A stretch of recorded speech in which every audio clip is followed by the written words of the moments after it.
Yo, what's good everyone? Momo here with another video. And this time I'm going to be talking about what we've seen so far for Season 2 Devil Jin, since I streamed yesterday and people were asking me constantly about what I think about Season 2 Devil Jin specifically. And while I cannot tell you what I think about Season 2 or the character in Season 2 like precisely, since I have yet to try out Season 2 or the character and I want to see for myself how the changes really are, I can only tell you something about the direction of things, which I do have a set opinion on. And before we do that, I'll just quickly get into the changes themselves. You know, explain some things here and there. Maybe some people don't even know what the changes are, so let's get right into it. So like the first thing they're doing is they're making down for 1-2 natural in Season 2.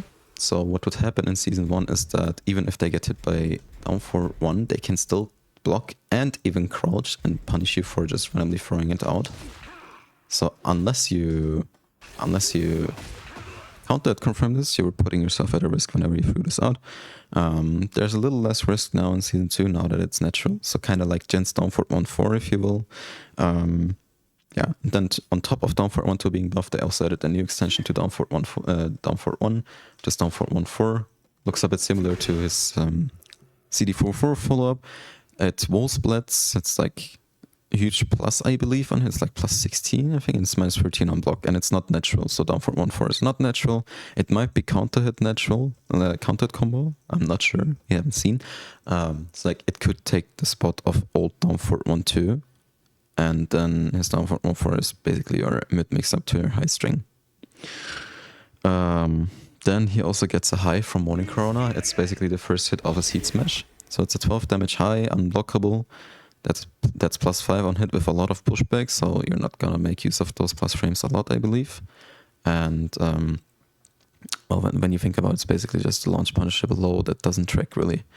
Yeah, so what that will do is it will make Morning Crow a much more scary stance when they're like in killing range. So let's say you land, I don't know, you land a Wise standing 1-2 and they have like 40 HP left.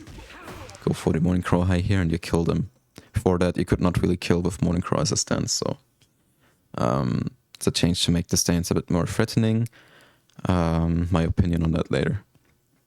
Then what they also changed is his Heat Hell Sweep.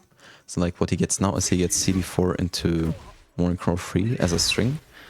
It's a 26 damage launch, and you get an up laser after into new Morning Crow strings. So they're doubling down on the idea of using Morning Crow for combo expression. So you get Morning Crow 4-1 now, which is Morning Crow 4 into Fly 1. This is a strong aerial tailspin, which you will probably only use at the beginning of combos because Fly 1 has very little range, so I doubt this will connect a lot in longer combos. But yeah, that's pretty much what you use in like at the beginning of combos, especially with the new Heat Hell Sweep. And then he also gets a new Morning Crow 4-2-1 string. So like it's Morning Crow 4-2 into CD1 upward, which we've also seen in the preview and like the Tekken talk. And yeah, so his Morning Crow stance is being looked at because it was a bit too underwhelming, I believe is what they were thinking. And then what he also gets is he gets a buff on back 4-3, so this wall splits now and knocks down into plus 16. And you can also go into Morning Crow from this now. I'm not sure if it's only on hit that you can go into Morning Crow. But I feel like going into Morning Crow from this won't be necessary because since it's plus 16, you can just go in and mix them up yourself, just like a 4-4-4 on hit. Okay. So these are pretty much the changes. There are also some few indirect changes that I've only seen from like frame data or general updates they gave us. So CD4-4 in the Tekken talk is plus 7 on hit. And your Morning Crow Heat Smash you'll be able to use twice in a round if you manage to have enough bar available for it. It's like it takes half a bar to use one stance Heat Smash, I believe, and then for the second one you still have to have some bar available. This makes a punish like Wise standing 1-2 much stronger, for example, because this into your Morning Crow Heat Smash is like 66 damage, I believe. So that's a good buff for Devil Jin as well, because your Morning Crow Heat Smash is useful to some extent. It was just bad that it used up your entire heat bar for like 39 damage. And also not doing anything on hit on top, so like not removing Grey Health, for example. Yeah, so these are pretty much the buffs, I believe. And then what I wanted to talk about is well, the direction of things and like my opinion on what I think about these changes and what they're trying to do with the character. So like the very first thing I'm gonna say before I get into this is I differentiate a lot between visuals and gameplay. So while I may not be the biggest fan of this character's gameplay right now, especially with all the trick-based stuff, yes, I know I play pretty wildly myself, but that's because if you wanna play this character optimally, you have to be very ballsy with him currently. That includes being very tricky with the character, very gimmicky. It's like just because of his visuals alone, I would just keep playing Devil Jin constantly. It's like for the next few years, you're not gonna see me drop this character. Even at the slowest point in season 1, I still didn't drop him. It's not gonna happen anytime soon either because I love this character's combos too much, I love this character's visuals too much, I love the voice acting too much, and I love his animations too much, which is a shame because some of the new animations I saw in the Tech and Talk were inherently ugly. Well, like really, really ugly. Back 4, 2, 3 into Morning Crawl looked like some string appendment from like a moveset editor or whatever that anyone has access to. So it felt a bit lazy, unfortunately, because I feel like the animations of this game are really, really pretty on some characters. Anyway, I have fun playing my character, right? Which is important. I have fun playing my character. So as a result, I have fun playing the game as long as the game is not unfun to me in return, which is mostly the case when I play against like top tier characters like Yoshi or like Kuma, where it becomes super hard to express myself with my character or play my character in general because they're just super bad matchups. And what I've realized, especially towards the end of season 1, was I'm not having much fun playing the game, even though I have fun playing the character. So I ended up not playing the game much anymore, which is, fine. I realized I can do better with my time and that's it. So I only played when I really felt like playing, and whenever I felt like I did not have fun playing anymore, I just didn't play. Now, the issue here is with these changes they're proposing with like the tech and talk and stuff, I believe the game will be even more unfun to me. I believe. I cannot say for sure because I haven't tried season 2 yet and I want to give it a fair shot. However, just by the changes I've seen on Devil Jin alone, I feel like they're kind of committing on their idea of aggressiveness, hard mix-ups, and in general, heat being stronger, even though they're saying they're gonna nerf heat. From what I'm seeing, they're only going to nerf chip damage, but they're not going to nerf the mix-ups that come with it. The game kind of makes it hard to enjoy the process sometimes with like playing the game and actually having fun. And I'm not going to lie to you, with the way they're changing Devil Jin, he's probably going to be part of the problem, even more so than before. It's like what I'm trying to say is I do not like the direction of things right now, especially with this character. So I cannot talk about all the other characters. I haven't looked into it much yet, but I can already tell you I do not like the idea of what they're trying to do with Devil Jin. That launching sweep, that CD4 free, even if it's heat only, it takes away way too little bar for the fact that you can get around 70 to 100 damage. The devs in that Tekken Talk did the most unoptimal combo probably possible and still managed to get like 60 damage. I can already tell you after CD4 free you will be able to get an up laser going on top of the Morning Crawl 4-1 string, and then afterwards getting the up for 1 into Morning Crawl 4-2-1, which should be like 70 damage at least into CD1 Oki. Now the issue here, at least for me personally, is that I do not like the idea of buffing power lows in general. The game is already based on hard mix-ups a bit too much, especially after heat engager, which is why people are trying to express their idea of removing, or like not removing, but reducing the amount of plus frames you get from a heat engager and also heat dashes. It's like instead of making it plus 17, you could make it, I don't know, plus 10 maximum, maybe even less. And why I don't like the fact that they're buffing Devil Jin's health sweep even more, and if you watched my previous season 2 Devil Jin video, you would know that I am not a huge fan of launching health sweeps, and this launching health sweep in particular is the reason why our other fundamental tools are bad. Their compensation buffing, I don't know if that's a word for compensation buffing. Anyway, since the health sweep is so strong, they made everything else weaker. Except for maybe down back 1+2, which I'm sure will also take a hit in season 2. Your jab is worse, your down forward 1 is worse. Yes, they're buffing this down forward 1, but it will still be -6 on block, which was the main issue with it in my opinion. And they just hate the idea of giving this character functioning down forward 1, like a down forward where you can actually move after. Which is kind of weird, because this character is so much better at moving in this game, so not giving him the frames to work with that movement is kind of weird to me. When they buff power lows like this, what goes through my head is, if they buff the power lows of this character, they probably won't be afraid of buffing power lows on other characters as well. And let's say they bring back a character like Lei Wulong, a character who had like 3 or 4 different launching sweeps, and every single one of them was annoying as hell to deal with. A character like Devil Jin is already annoying to deal with, like up for 1, back 3, up 4. back 1+3, and on top of all that, when you're so scared of pressing into him, you just go in and hell sweep them for like 100 damage in heat. Why? Why does this have to be a game plan? This is nothing. Like this has nothing left from the Devil Jin that we loved in older Tekken games. And when they buff Paulos like this, as I said, imagine they bring back a character like Lei Wulong. They emphasize on a stance like his Tiger stance, where he had a launching mid and a launching low. Both were homing options depending on the stance entry, and they both frame trapped. So you had to hard guess. And then when I look at Anna, for example, where she has that full crouch sweeps, like her full crouch down for 2, I was like, yeah, okay, she has it, she's always had it, whatever. But then they also show that she gets a block mix up from it. So like, you guess right on the full crouch down for 2, and then you can still guess wrong on a power low that already launches. Is this really fun for the opponent?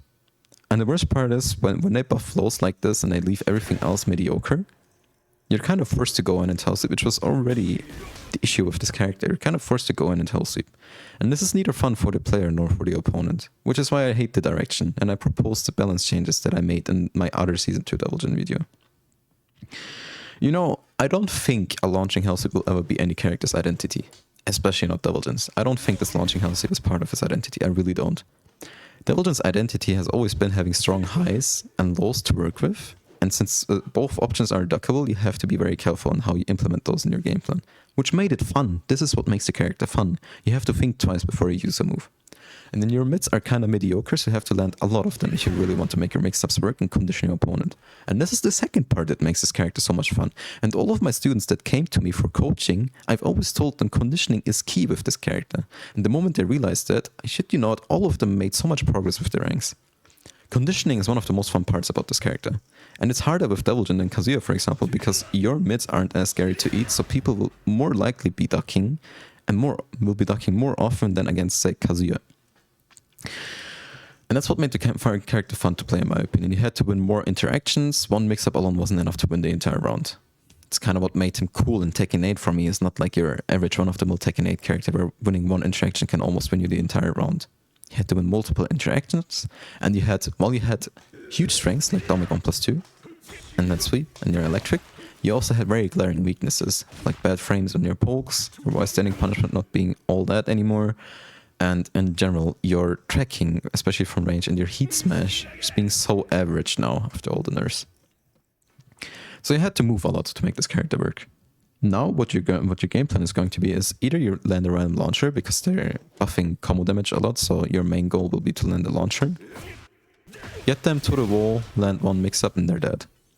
And this has been Tekken for a while now. This has been Tekken since Tekken 7, even in Tekken 6 to some extent, even in Tag 2, so like high damage launch, one mix-up, and they're dead. However, the counterplay to these launchers was easier back then. Now what's gonna happen is you're gonna land one heat engager, maybe one back to 3 with punish, which they're probably gonna buff as well.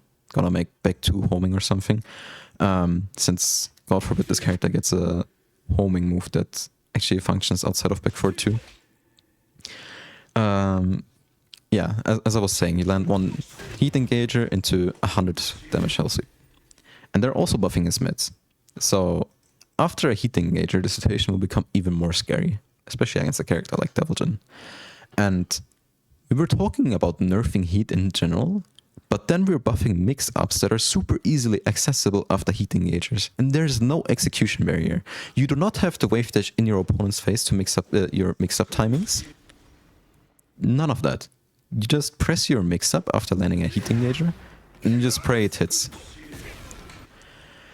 And once again, I just hate the direction of things currently. So if the direction of things is we buff mix-ups even if you nerf like chip damage and stuff, it's gonna be it's gonna be even less fun to play against heat than before. And Devil Jin is gonna be one of the main criminals for this. I personally think that release sweep damage was fine, especially after nerf like heat dash and like heat burst into heat dash damage and combos, and also nerfed his his combo utility wasn't all that good anyway. So like if you really insist on giving him a launching hell sweep, you could have just locked this sweep behind heat instead, because what happens is he will not have access to this combo rod anymore since you have the heat burst for this. So his damage will be less by default. You would consistently get like 53 damage from that hell sweep, which was a pretty good number in my opinion. And if you really wanted more damage, you would have to do, I don't know, what can you even do? I'm not even sure. I guess since it's after a heat engager, you could do something like this.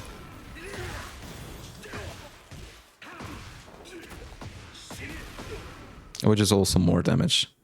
But yeah, my main point is 70 damage to a potential 100 damage, since you can kind of manipulate the wall carry into giving you a fly free back 4 wall combo. I do not think this is it, because it just follows the general rule of high damage combo, this time off a launching low, by the way. I have to stress this, it's a launching low. So you get a fly free back 4 wall ender, you have like 80 to 100 damage, only God knows, into a flip over. So one combo, one mix up, they're dead. And then they're buffing his power loss in general as well, so like this becomes +7 in Season 2. I'm not a huge fan of it. And I know that expressing your opinion in this community can be very weird at times. People were clowning on me when I said Devil Jin isn't as strong as people think, when people were still thinking he's a boss character and people were much worse at dealing with him. And now I'm gonna be the first one to say this launching hell sweep should not be a thing. Like this sweep in heat that does like way too much damage. Locking that sweep behind a back turn launch was better than making it a front turn launch at the very least. Even though I'm opposed to the idea of launching hell sweeps in general, I feel like limiting his options after was at least one good thing they've done. And then making it a front turn launch with CD4 free is just a very bad idea in my opinion. I just hate the idea of it. And it's gonna be, trust me, you're gonna have very little fun playing against it, even if you main the character. I already have, to some extent, have very little fun playing against Devil Jin, depending on how wild the opposing player is. Because eventually you just have to realize you're gonna have to give up your plus frames constantly, because Devil Jin players are kind of wild in this game, including me. I'm not gonna say I'm an exception to the rule, because I'm pretty wild myself. That's just optimal Devil Jin in Tekken 8. If you're not playing him wild like that or very creative, you're not gonna have a lot of success with him. But that's kind of cool, to a certain extent. With a few things that I dislike about this character currently, with the changes I proposed in my other Season 2 Devil Jin video, I feel like this character could become perfect. A generally good example of a balanced character. Now you're shifting that balance on his launching low so much, and as I said before, his identity never was a launching hell sweep in my opinion. It was his strong highs and lows, and this alone is a strong low when you think about it. You do not need a launching hell sweep to make his lows strong. If you really want to make his lows a bit stronger, you could buff his down 3, for example, since it did used to be stronger. But you do not need to double down on the shitty idea of making his launching hell sweep a like super key part of your game plan. Like the only thing you're going to be focusing on in Season 2 is going into heat and landing that hell sweep. And I can already guarantee you people are going to be ducking much more against Devil Jin than they already are. So your highs are not going to be as effective, your electric won't be as effective. Part 1 won't be as effective. What you're going to have to do is you're going to have to go in and land even more mids. You're going to have to land like 5 demon paws. Your demon paws already isn't as strong. Or pray that they don't duck your back for 2-3 in Season 2, since people are going to learn to duck it now. And then make use of that somehow. Or like, I don't know. Devil Jin players are also just randomly going to throw out down forward 1-2 and kill themselves with it. Same with back for 2-3 being ducked and them getting themselves killed.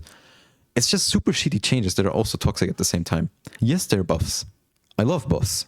I love winning. I love winning as much as the next guy. But these kinds of buffs are just not healthy for the game's balance, in my opinion. And that's why I'm super opposed to the idea of what they're trying to do with Devil Jin. As I said before at the earlier in the video, as long as Devil Jin looks the way he does, his visuals and aesthetics are the way they are, I will always main him. I don't care how weak or strong he is. It's got nothing to do with loyalty. Honestly, I just think he looks very cool and that's it. Like, as long as a character looks cool, I will play him. But for Devil Jin, it's also the combo game, and him being fun in general, it's also like a super cool bonus for me. So I'll keep maining him, but I would love to see them shift away from the idea of what they're trying to do with this character currently. Focusing everything on this launching hell sweep is basically the reason we're not having so much fun playing the character currently. We may have fun, but at times it feels so jarring because our other tools are so mediocre. When other characters have tools that are just strong all around, looking at Ragnar, for example, or Nina, then your main game plan will be trying to land a hell sweep, while everyone else will try to land plus on block moves that entry into stands that keep you locked in a mix-up vortex. So you're kind of falling behind in that regard. And if your only game plan is trying to land a launching hell sweep, I feel like it's not a cool game plan at all. If anything, it's just toxic for both the player and the opponent. But yeah, that's pretty much my opinion. People did ask for me a lot, and like a lot of people came to my stream yesterday and asked me, what do you think about the Season 2 changes? Why haven't you uploaded a video on it yet? So here you go, this is the video. And I know I sound pretty pessimistic, but I'm very eager to try out Season 2 and see the full picture for myself, honestly. It might be better than I think. This video is mostly just about the direction of things and not about the character himself. So anything I said here might turn out to be, I don't know, overly exaggerated. However, I just don't think it will be, because I know what these kinds of balance changes and those crumbs they give us prior really turn out to be. It's kind of also what happened in Tekken 7 Season 4. Anyway, Momo out. Hope you enjoyed the video. Peace, and see you soon in Season 2.